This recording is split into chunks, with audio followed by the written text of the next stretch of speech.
J'avais déjà reçu Aurélie Lily, qui est hypnothérapeute en Nouvelle-Zélande. On avait fait connaissance dans la première vidéo. Elle n'est pas seulement hypnothérapeute parce qu'elle propose également des massages. Et elle est dans l'île du Sud de Nouvelle-Zélande. Aurélie, bonjour. Bonjour Lénaïque, Alors merci de me aujourd'hui, reprendre encore. ah bah, avec grand plaisir, parce qu'aujourd'hui, on va parler de cette technique d'hypnose que tu as créée. Et c'est une technique qui t'est venue comment? Alors, je l'ai appelée hypnose libératrice d'émotions et elle m'est venue parce que justement quand je commençais à faire des massages, j'ai réalisé rapidement que j'étais très en intuition avec les émotions des personnes. Il y avait des fois des personnes qui avaient des crises d'émotions qui relâchaient pendant le massage. Et puis même moi, des fois, selon les endroits où je touchais le corps, je pouvais ressentir certaines émotions. Et donc, en fait, je guidais la personne ou moi-même, en fait, je relâchais une certaine émotion que la personne, en fait, ne sentait pas forcément. Et en fait, j'ai toujours été passionnée des émotions humaines et, et j'ai réalisé que bah, d'aller dans le corps, au niveau du corps émotionnel, en fait, on peut permettre à la personne de se libérer de beaucoup de poids qui ont été emmagasinés tout au long de la vie. Mmh. Alors au quotidien, ça se passe comment? Sans donner de nom évidemment, mais par exemple, tu as une personne qui vient pour un mal de dos, pour un maux de tête, tu la masses et puis il y a quelque chose qui se passe.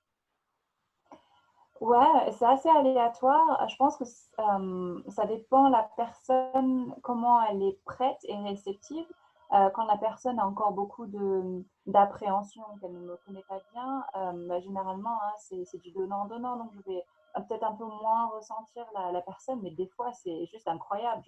D'un coup, je suis à un endroit et puis je vais avoir, je vais ressentir quelque chose de très fort et je le libère souvent par des larmes ou alors je vais bâiller ou même je rote.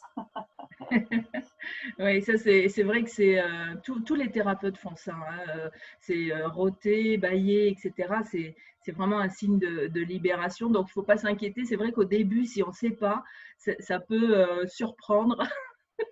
Oui, Ouais, ouais. J'avais absolument fait une raison. séance comme ça avec une dame qui fait du Reiki et elle me dit, bon, excuse-moi, hein, mais là, j'ai besoin de rôter. Alors, j'ai dit, bah, vas-y, vas-y. Mais bon, je savais parce que quelqu'un me l'avait déjà dit avant. Mais c'est vrai que si on ne le sait pas, on se dit, mais qu'est-ce qui se passe là? Et toi quand tu le ressens, c'est dans tes mains, c'est dans ton corps, c'est où? C'est dans mon corps. Quand je sens quand ça relâche, enfin, quand je sens qu'il y a un shift, qu'il y a un mouvement qui se passe, en fait, j'ai une bouffée de chaleur. Et après, ça s'en va. Donc, en fait, je sais que je peux relâcher ma main ou mon bras et c'est passé. Euh, ouais, c'est la Et donc, chaleur. quand tu parles d'hypnose, ça veut dire que, en fait, accompagnes le geste, enfin, la parole au geste, tu dis quelque chose à ce moment-là? Alors, non, c'est totalement différent quand je fais de l'hypnose. Je ne fais pas les massages. Par contre, le Raynor massage, euh, quand la personne est prête à recevoir un massage Raynor, elle est dans un état d'hypnose en fait, parce que je travaille beaucoup sur la respiration dans cette technique, surtout au niveau du ventre. Et en fait, parce que c'est assez douloureux, disons que ça ne s'arrête pas au niveau de la douleur, mais quand on va toucher un point douloureux, en fait, par la respiration, la personne va aller au-delà de la douleur. Hmm. Et c'est là qu'il va y avoir, on appelle ça emotion release, un Ouais. relâchement d'émotions. Ah Donc ouais, ça, par contre, quand je fais hypnose, une session d'hypnose, c'est totalement différent. Je ne vais pas toucher le corps. Quoique des fois, ça m'arrive quand j'ai besoin d'aller parler à quelque chose qui est coincé, etc. hmm. Ceci étant, tu fais cette séance aussi en vidéo, donc peu importe le lieu sur lequel je suis, enfin, sur la planète, tu peux faire ces séances d'hypnose aussi à distance. Totalement. Alors, les séances d'hypnose, effectivement, ça se fait partout dans le monde. Ouais, j'ai réussi enfin, j'ai eu aux États-Unis, en Espagne, en Australie, et ça se passe vraiment super bien. C'est vrai que beaucoup de gens appréhendent un peu en se disant ça va pas marcher. Et en fait, parce qu'on est toujours connecté, hein, je veux dire, Mm. même si on est à l'autre bout du monde, il y a toujours cette connexion qui est là et le travail se fait. euh, j'ai eu des super bons résultats. Et, ça a aussi l'avantage, c'est que la personne va aller chez elle, dans son endroit qu'elle connaît. Et des fois, c'est un peu avantageux aussi, parce que des fois, ça Ouais. fait un peu peur d'aller dans un cabinet, dans une autre énergie avec quelqu'un qu'on ne connaît pas forcément. Mm, Quand on est chez mm. soi, sur son lit, bon, bah, c'est plus facile. Ouais, c'est plus rassurant, c'est sûr, parce qu'en plus, il y a des cabinets qui sont plus ou moins accueillants aussi, tu vois. Donc, il y en a où on arrive, on fait oh, mais qu'est-ce que c'est beau ici, qu'est-ce qu'on est bien, etc. Puis il y en a, on se dit où est-ce que je suis, qu'est-ce que je fais là? C'est clair. Ouais. Donc, ça, ouais, c'est vrai que ça a un avantage. Est-ce que le confinement a développé ça, ces consultations par vidéo? Well, question très pertinente et très intuitive. Effectivement, oui, tout à fait. Tout à fait. Ça a été vraiment le point de déclenchement, et de très, très belles choses sont en train de se passer depuis justement ce confinement. Donc, oui, oui, carrément. Mm. Alors, dis-moi un petit peu, on revient sur cette hypnose que tu as créée. Comment ça se passe? La séance dure combien de temps? Est-ce qu'il y a un prérequis? Est-ce que je dois faire des choses avant une séance? Quand quelqu'un te consulte, qu'est-ce qui se passe? Ok. Il n'y a pas vraiment de prérequis. Si la personne est un petit peu anxieuse ou elle a un petit peu peur, généralement, je vais demander à ce qu'elle fasse attention à ce qu'elle mange, mais pas des choses trop lourdes, genre friture et tout ça, parce que ça va aller sur la digestion. Et bon, bah, si on digère mal, notre attention ne va pas être bonne. Éviter les stimulants comme le café, par exemple. Et après, donc la première session, alors ça dépend des gens. Il y a des gens, une session, ça va suffire. Il y a des gens, selon les traumatismes qu'ils ont eu dans leur vie, etc., et c'est possible qu'ils aient besoin de plusieurs sessions. Mais la première séance, ça dure en moyenne 3 heures. Ah Donc, ouais. ouais, ouais. Donc la première heure, en fait, c'est entre une demi-heure et 1 heure, c'est l'interview. Donc avec la personne, on va échanger. Je demande bah, quel est son objectif pour la session, de qu'est-ce qu'il veut, qu'est-ce qu'il, elle veut voir à la fin de cette session. Mhm. Et puis après, on a un échange. J'aime bien connaître un petit peu l'enfance, parce qu'il y a pas mal de choses qui se passent en enfance, des Oui. systèmes de croyances qui sont construits en fait et créés au niveau de l'enfance. Donc c'est important de savoir un petit peu comment c'était au milieu familial. Et puis d'autres questions, et puis s'ils ont des problèmes de santé particuliers, parce que des fois, alors pas tout le temps, mais il est possible qu'il y ait des interférences qui créent en fait un problème de santé particulier. Alors souvent, c'est un amalgame de plusieurs choses, ce n'est Mm. pas forcément une seule chose, mais les interférences sont assez incroyables. Et ce que j'ai remarqué vraiment, euh, c'est que ce sont beaucoup de systèmes de croyances qui sont créés. Donc, je reviens juste un petit peu en arrière. Une fois que l'interview est faite, euh, euh, je fais ce qui s'appelle l'induction. Donc, en fait, l'induction, l'hypnose, c'est juste un état modifié de conscience. Et du coup, euh, c'est juste comme si on était très relaxé. Donc, en fait, je vais raconter des histoires, une histoire qui est toujours reliée à la personne. Donc, chaque histoire va être différente. Et puis, je vais amener la personne dans un état de plus en plus calme. Et après ça, donc souvent, généralement, elle arrive vers une porte. Et donc, c'est là où elle va retrouver certaines scènes, certaines mémoires. Mais je ne reste pas trop longtemps là-dessus, parce que le travail que je trouve incroyable, et là où vraiment ça marche, c'est que je vais emmener la personne dans son endroit, euh, dans son jardin intérieur, dans son endroit que la personne va créer, et qui est en haut en vibration. Et je vais amener la personne à se connecter avec son cœur et à augmenter ses fréquences, à augmenter son énergie de façon à ce qu'elle se sente parfaitement bien dans cet endroit. et qu'elle soit connectée avec son cœur. Et après, ce que l'on fait, j'aide la personne à faire un scan de la tête aux pieds. Et c'est là que c'est assez génial, c'est que souvent, je demande à la personne, bon, alors si jamais tu vois quelque chose un petit peu différent, qui ne soit pas aussi lumineux, quelque chose de plus lourd, bon, bah, tu me dis, tu m'arrêtes, tu me le dis. Et souvent, eh bien, je dis oui, on est au niveau de mon cœur.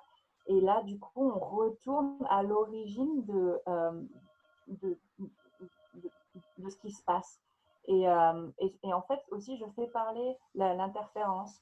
Donc, je demandais, est-ce que tu veux bien me laisser parler directement à travers ta voix? Et en fait, c'est là que tout le travail se fait. Alors, dans les interférences, en général, c'est beaucoup de systèmes de croyances, que je disais à la base, que l'on a créé en fait pour se protéger pendant notre vie. Surtout quand on est jeune, entre 0 et 7 ans, on est dans l'imaginaire, on est toujours dans l'état d'hypnose quelque part. Et en fait, on crée des systèmes de croyances. Par exemple, nos parents, ils ont galéré toute leur vie à nous mettre à manger dans notre assiette. Et en fait, dans ma tête, bon, bah, il faut travailler dur pour y arriver. Et puis, même si je travaille dur, de toute façon, j'aurai jamais d'argent. Donc, finalement, en fait, c'est quand on est jeune qu'on crée ce genre de système de croyance. Ça, c'est un exemple parmi des milliers. Mais c'est un exemple qui n'est pas anodin, parce qu'en fait, il y a énormément de gens au niveau de l'argent qui ont des croyances et du travail où il faut vraiment beaucoup travailler parce que sinon tu n'as rien, t'as pas les choses facilement. Ça, c'est vraiment des croyances à faire sauter pour dire que non, tout est simple, facile, agréable. Et tout à fait, c'est exactement ça. Et en fait, en faisant ce travail, ce que j'ai réalisé quand on fait justement sortir ces systèmes de croyances, et donc en fait, à la fin, je les relâche toujours vers la lumière. Donc c'est toujours fait avec amour, avec respect. Peu importe l'interférence, des fois ça peut être aussi des âmes qui sont encore coincées et qui se sont, qui restent dans l'énergie de la personne. Mais je relâche, enfin, c'est toujours relâché avec amour. Et souvent, la personne, à la fin de la session, elle dit: Ah, j'ai vraiment ressenti ce quelque chose, et enfin, quelque chose qui a bougé.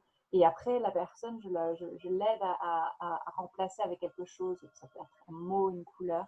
Et effectivement, quand ces systèmes de croyances sautent, et ben, dans les semaines, la personne me dit: Oh, ouais, je me sens plus légère, ou enfin, tel problème est parti.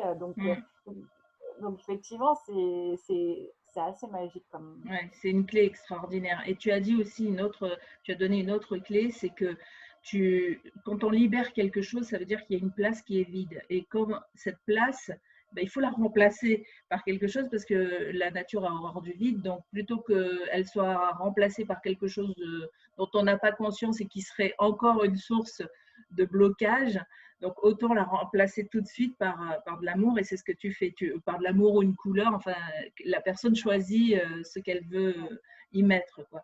Donc ça c'est vraiment super super important dans tout, hein, d'ailleurs, hein, dans tous les travaux de libération. Hein.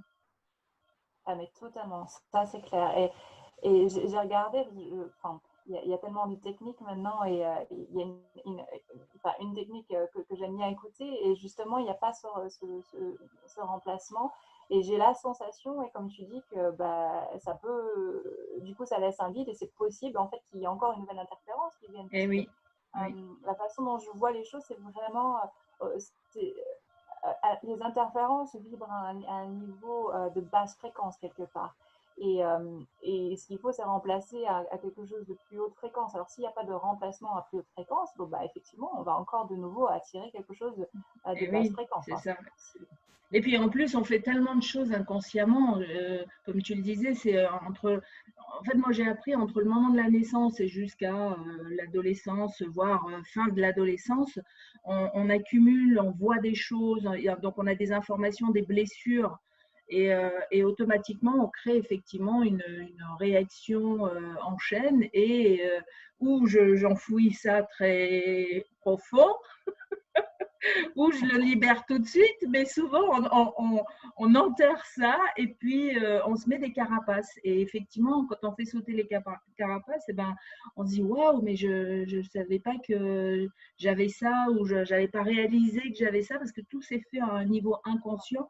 Donc l'hypnose aide vraiment à aller voir là où on n'aurait pas idée en fait d'aller chercher. C'est ça, c'est exactement ce que tu dis, c'est aller en fait dénicher toutes ces protections que l'on s'est mis. Parce qu'en fait, c'est ça, l'inconscient, il se rappelle de tout, en fait, il emmagasine. Et puis, un jour, il espère que peut-être on va être assez fort pour le sortir, mais c'est important ce que j'ai remarqué. J'ai eu des essais, puis des fois ça ne marchait pas avec certaines personnes. Une chose que j'ai remarqué, c'est qu'il faut toujours que ce soit fait avec amour et respect. Oui. Si 2-3 fois, j'ai eu des séances où en fait j'étais un peu agressive en fait avec l'interférence, et en fait ça marche pas. Et par contre, à partir du moment où tu mets l'amour, la protection et le respect, en fait, ouais, c'est comme si l'interférence, c'était bon, ok, je joue le jeu. Oui, c'est ça, parce que sinon, ça crée une résistance. Et en fait, on le renforce avec la violence, on le renforce. Moi, c'est une des premières choses que j'ai apprises quand j'ai commencé à m'intéresser à tout ce qui était développement personnel, pensée positive, etc. C'était le fait de dire pourquoi est-ce que tu veux aller contre les choses? Pourquoi est-ce que tu veux faire la bagarre avec le monde entier? Accepte juste ce qui se passe. Alors, sur le moment, c'est dur d'entendre ça. Tu te dis, non, il y a des trucs, c'est injuste. Moi, je vais aller me bagarrer pour aller quelque part défendre la veuve et l'opprimé. En fait, en faisant ça, on renforce l'autre côté aussi. Donc, il faut vraiment prendre ça d'une manière différente. Et ouais, j'aime beaucoup ton approche. C'est chouette. Bon, il va falloir qu'on prenne rendez-vous. Mais 3 heures, est-ce que les gens te disent, qu'est-ce qu'ils te disent au bout de ces 3 heures? Parce que 3 heures, ça paraît énorme, ça paraît long. Ok.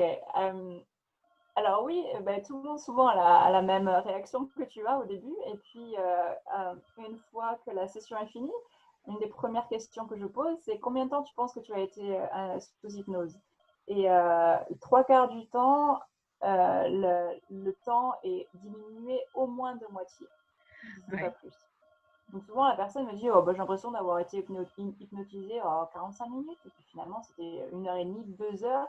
J'ai des sessions, c'est 2h30 pour la première. Ouais. Parce que c'est difficile de donner un temps parce que chaque personne est différente. Et puis, chaque personne va réagir d'une façon différente. Il y en a, ils vont parler. Il y en a qui vont parler doucement. Il y en a qui vont voir.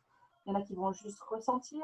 Donc, il faut s'adapter à tout ça. Et puis, quand il y a des interférences, je ne peux pas m'arrêter en milieu en disant, bon, ça y est, ça fait 3 heures.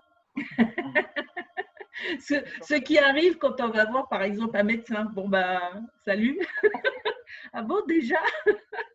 Non, mais ça, c'est merveilleux. C'est un vrai cadeau que tu fais de donner ce temps. Alors, bien sûr, ça a un coût, mais je dis que c'est un cadeau de prendre le temps, en fait, parce que c'est tellement important et on se sent reconnu comme ça aussi. On n'est pas un numéro, quoi. Non, mais tout à fait. Je pense que tout travail personnel, il faut quand même un certain temps. Puis il y a une histoire de prendre confiance avec la personne. Et il faut, enfin, tout ça, la confiance se construit. Et puis oui, quand on fait un travail sur soi, il faut prendre le temps. Il ne faut pas se dépêcher. Ouais. Et puis ça peut prendre aussi plusieurs années pour certains. Moi, ça m'a mis 40 ans. J'ai commencé à réaliser, à avoir des prises de conscience, mais vraiment consciemment, vers l'âge de mes 40 ans. Ouais. Donc, tu vois, et puis j'ai des copines, c'est plus tard, et puis peu importe le moment où on démarre, en fait. Donc, exactement. Et puis, je crois que ça ne s'arrête jamais. Oui, c'est ça, exactement. Parce que quand on commence à apprendre, on se dit oh, waouh, mais en fait, puis il y a encore ça, oh, puis c'est chouette, il y a encore ça, oh, c'est chouette. Alors, moi, je sais pas, tu vas me dire ce que tu en penses, mais moi, j'ai toujours appris que, au fond, toutes les blessures que nous avons bien cachées là, et les protections qu'on s'est mis, c'est toujours, elles sont réveillées par nos relations. Donc, c'est ça qui est merveilleux, c'est que quand on a une relation difficile avec quelqu'un, c'est que ça dit quelque chose sur nous Et ça nous donne un indice de dire, ouh, là, il y a un truc, peut-être qu'il faudrait que j'aille creuser un petit peu. Et dans ce cas-là, si j'ai cette conscience, je peux aller voir un hypnothérapeute ou toi, bien sûr. Mais qu'est-ce que tu en penses de ça? Est-ce que ça, c'est une bonne, pour toi, c'est un bon indicateur? Oui, effectivement. De toute façon, notre conjoint ou notre partenaire est, ouais, vraiment notre miroir. Mais toute personne dans la vie, au travail, c'est la même chose. Mais bon, effectivement, oui, ça résonne plus avec beaucoup de gens, le partenaire, parce qu'on partage beaucoup plus de choses intimes, beaucoup plus de… la personne nous connaît très bien, peut-être encore mieux que nous-mêmes. Et effectivement, la personne en face, c'est là pour nous faire avancer sur ce qu'on n'a pas encore découvert.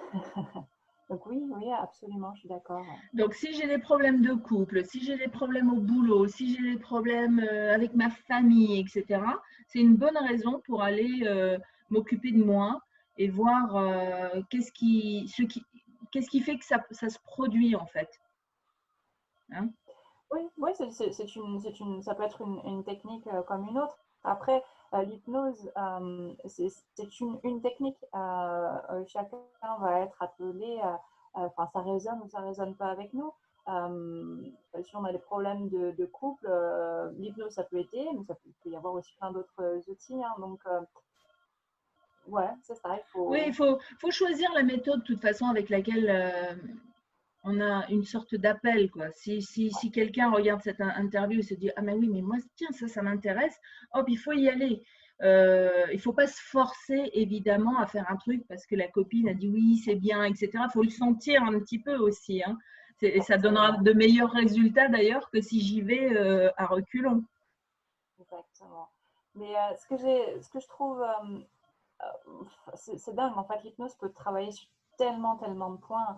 Euh, euh, la dépression, l'anxiété, des fois, des personnes sont dépressives ou alors ont des TOC, qui ne savent même pas d'où ça vient. Souvent, on peut retourner à l'origine. Alors, ça peut être euh, pendant l'enfance, ça peut remonter à des mémoires encore plus antérieures. Donc, après, aussi, il faut que la personne soit ouverte. C'est pour ça que, comme tu dis, c'est important qu'on soit appelé à aller vers une technique, parce que si on est forcé et que la personne est d'un coup face à une vie antérieure et qu'elle soit pas, ça tombe pas à ça, ça peut être choquant, effectivement. Oui, Donc, oui. Et est-ce qu'il y a un âge, pour les enfants, est-ce que les enfants peuvent faire de l'hypnose? Est-ce qu'on peut faire une séance d'hypnose avec les enfants? Alors, je n'ai jamais essayé, mais j'ai lu et j'ai vu que ça peut se faire et c'est d'ailleurs très facile parce qu'un enfant est jusqu'à au moins 7-8 ans est toujours en hypnose en fait. Donc, c'est très facile de les faire entrer dans l'imaginaire. Donc oui, ça peut marcher très très bien. Mais bon, oui, puis ils n'ont pas le mental qui va dire, voilà, pour eux tout est naturel, quoi. Ouais. Exactement. Ils sont pas côté analytique encore ou pas trop. Ouais. Ouais. Et donc un enfant qui ne dort pas ou un enfant qui est un peu agité, l'hypnose, ça pourrait fonctionner? Oh oui, je Ouais. pense. Et même, c'est même pas, ça pourrait être une hypnose plus quand l'enfant en fait s'endort, ça peut être lui raconter une histoire, une histoire apaisante, une histoire, une belle histoire d'amour, l'emmener dans un endroit magique. Comme ça, si jamais il est stressé, etc., de faire d'une façon posée, d'aller dans un endroit avec des fées, des choses, ça va lui faire travailler son imaginaire et ça va le calmer. Et donc, c'est de l'hypnose en fait. C'est juste en fait de la relaxation. Alors, mais quand moi je t'entends parler de ça, je vois le potentiel tous les parents ne savent pas raconter d'histoires. Moi, par exemple, je n'ai pas ce don particulier d'imaginer des histoires et de les raconter. Je vais lire un livre. Donc, Ouais. je me dis, quelqu'un qui n'a pas le don comme ça d'inventer des histoires comme ça à la demande, est-ce qu'il y a des livres qui existent comme ça où on pourrait raconter une histoire en faisant travailler l'imagination de nos enfants? pour qu'ils puissent se créer ce monde où ils se sentent bien aussi quand justement il y a quelque chose qui ne va pas. Alors, je ne connais pas de livre, mais je suis sûre qu'il en existe. Et si on en parle, c'est que forcément ça existe. Mais ce que je suggérerais, c'est poser des questions à son enfant. Ok, aujourd'hui, il y a un jeu que j'adorais faire quand je travaillais avec les enfants, c'est euh, euh, demander, bon ben, choisis-moi 5 mots, 5 personnages, caractères, genre, ok, bon, forêt, c'est quoi? Oh, un lutin, ok, maison. Et en fait, tu crées une histoire à partir de ça. Et tu demandes à ton enfant ce qu'il veut, et puis bah, à partir de là, tu te laisses guider. Et puis peut-être aussi au début, bah, il va te dire, ah non, non, non, je peux pas ça. Tu vois, tu suis ce Ah que ton enfant. oui, c'est chouette ça. Ouais. Ça, c'est une bonne formule parce que c'est vrai que on- on- c'est tellement important. Hier, j'étais en interview avec une éducatrice aussi et elle dit qu'elle est éducatrice pour une société de coopération et de partage. Tu vois, donc j'adore ce titre et elle explique que on n'écoute pas assez les enfants. En fait, on est encore dans ce truc, bah, l'enfant, il est tout petit, c'est un tout petit être insignifiant qui ne peut pas prendre de décision, alors qu'au contraire, c'est un être tout puissant. Spirituellement parlant, évidemment, ça a un sens. Dans le sens humain, c'est les gens qui n'ont pas été comment dont pour eux, c'est la première fois d'entendre quelque chose au niveau spiritualité, etc. Ils peuvent se dire, oh, c'est n'importe quoi, etc. Mais en fait, elle explique, si on les écoute, ils nous guident vraiment sur ce qu'il y a de mieux. Et nous, l'adulte, on a juste à l'accompagner. Voilà, c'est elle dit, par exemple, vous prenez pas sa main, c'est vous mettez votre main à disposition. S'il la veut, il la prend pour avancer. Mais en fait, tu vois, l'idée, c'est ça. Et je trouvais ça merveilleux. Et aujourd'hui, tu vois, on en reparle avec toi. Qu'est-ce qu'on peut dire encore sur l'hypnose pour les gens qui n'ont aucune idée de ce que c'est? Euh, bah, c'est vraiment essayer de s'enlever cette fausse idée que l'on a sur les shows où je vais vous faire le canard, enfin des trucs bêtes. Ah oui, d'accord, oui. Il y a des gens C'est comme ça qui ont peur. Euh, Oui, oui, parce qu'en fait, les personnes pensent ils sont plus maîtres d'eux. Ils ne se oui, rappellent pas, ils pensent qu'ils ne se rappellent pas. Et ça, c'est la plus grosse misconception qui oui. puisse exister. Je crois que c'est que 3% de la population qui est vraiment susceptible au niveau somnambulistique, c'est-à-dire que la Hmm, personne ne va pas se rappeler. Mais mes séances, par exemple, je les enregistre toujours. Donc la personne, elle d'accord. peut réécouter. Ah, ok. Mais Mais alors, oui, parce qu'aujourd'hui, ce qu'on voit de l'hypnose, c'est du spectacle. Quand on voit de l'hypnose à la télé, c'est un spectacle. Le spectacle montre effectivement des choses. On se dit, non, non, mais moi, je ne vais jamais faire une hypnose si c'est pour me retrouver à faire le canard ou le chien à poil ou je ne sais quoi. Non, non, non, non, non, non, non. Donc, ça, c'est une peur à laisser aller, quoi. Oui, parce que c'est un bel outil qui, en fait, c'est un outil naturel, hein. C'est vraiment ce qui est dit en physique quantique, c'est que vraiment de l'âge de 0 à 7 ans, l'imaginaire de l'enfant, c'est la zone au niveau du cerveau, c'est θ, et c'est l'hypnose. Donc en fait, c'est vraiment retravailler notre imaginaire, et c'est un espèce de hyper focus. Parce que sinon, on a toujours notre mental côté analytique qui prend le dessus quand on est adulte.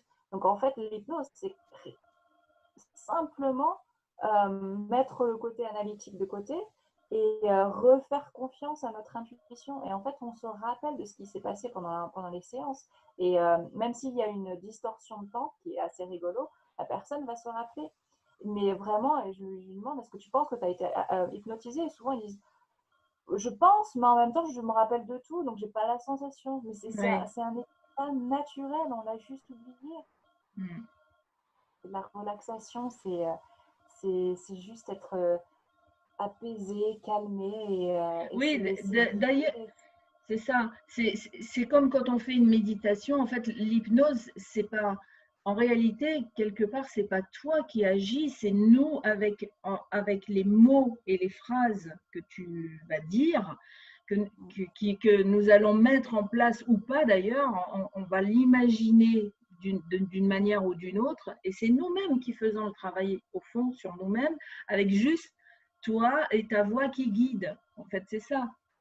Exactement ça. Et c'est pour ça que j'aime tellement cette technique, parce que on redonne le pouvoir à la personne. On est tellement habitué à, quand on va pas bien, on va aller voir le docteur, on va aller voir cette tireuse de cartes, parce que dans ma vie, c'est la catastrophe. On va aller voir, enfin bon, tous les thérapeutes. Alors, ils sont bien, attention, hein, c'est bien. Mais par contre, on a tendance à donner notre pouvoir toujours aux autres en disant je ne suis pas capable de me guérir, je ne suis pas capable de soigner, je ne suis pas capable. Non, non, non. Quelqu'un va m'aider. Et ce que j'aime en fait à l'hypnose, c'est vraiment leur faire comprendre à la personne, c'est que tu as les clés en toi. C'est toi qui vas trouver Oui. ta réponse. Et en fait, ça réapprend la personne à suivre son intuition avec son cœur. Et, en fait, moi, par exemple, j'arrive à faire des self-hypnosis, juste en T'auto-hypnopie, disant oui. ouais, oui, Mm. auto-hypnose, ouais. Juste en allant oui, c'est de l'anglais qui. Mais oui, c'est ça, quand je vais en relaxation et que j'ai j'ai besoin de travailler sur quelque chose, bah, je vais me faire mes propres visualisations jusqu'à ce que je trouve Mm. l'origine. Et en fait, c'est ça que je veux montrer aux gens, c'est que bah, toi aussi, tu peux le faire. Tout le monde peut le faire. Waouh! Eh ben moi, ça y est, ah oui, alors une dernière question pour les gens qui se posent cette question pratique, on va dire pratico-pratique. Combien coûte une séance d'hypnose? Alors, c'est en dollars néo-zélandais, donc ce qui est merveilleux pour vous, parce qu'en euros, c'est beaucoup moins cher qu'en dollars néo-zélandais. Mais ma séance de 3 heures, la première, elle est à 140 $. Donc, ça fait à peu près 80 € 140 $ néo-zélandais, bien sûr. néo-zélandais. Ouais. Et Donc, ça fait 80-90 peut-être. 80 €. Ouais, ok. Bah oui, parce que effectivement, le dollar néo-zélandais est moins fort que le dollar américain. Mm, mm. Et les gens te payent par virement, par carte, par. Euh, PayPal, c'est le plus simple, parce que par Hmm, virement bancaire, ça va être trop compliqué. Ouais, PayPal. d'accord. Ok, ben écoute, est-ce que tu as envie de rajouter quelque chose par rapport à cette technique que tu offres, hein, que tu proposes? Euh, juste, on est dans un moment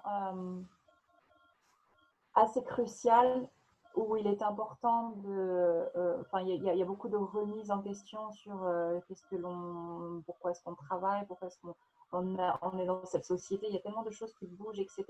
Et c'est normal. Et, euh, et si les personnes tombent sur cette vidéo, eh ben, c'est qu'il y a une raison. Et vraiment, euh, suivez votre instinct, peu importe la technique qui vous appelle, mais si vous sentez le besoin de travailler sur vous et vous voulez changer votre vie, vous allez trouver les outils dont vous avez besoin, qui vont vous parler.